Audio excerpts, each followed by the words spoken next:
జనాలు ఒకప్పుల్లాగా లేరు. నాయకులు అబద్ధాలు చెప్పినా వినే పరిస్థితులు లేరు. డైరెక్ట్‌గా క్వెషన్ చేస్తున్నారు.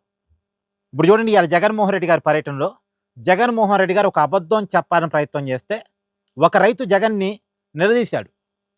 అని ఎదురు చెప్పేశాడు. జగన్ మొహం మీదనే చెప్పేశాడు. ఒక్కసారి వినండి.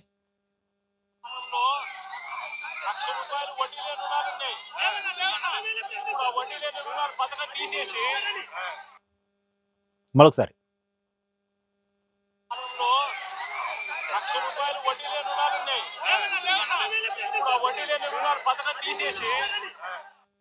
విన్నారు గదా!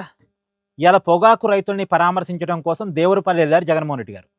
అక్కడ ఒక అబద్ధం చెప్పబోయారు. వైసీపీ అధికారంలో ఉన్నప్పుడు పొగాకు రైతుల కోసం వడ్డీ లేని రుణాలు ₹1,00,000 ఇచ్చామని చెప్పబోయారు. అక్కడ ఒక రైతు కలగజేసుకొని లేదన్నా, లేదన్నా అని అరుస్తున్నాడు. అంటే అబద్ధాలు చెప్తే కలవదు. ఒకప్పుడులాగా జనం లేరు.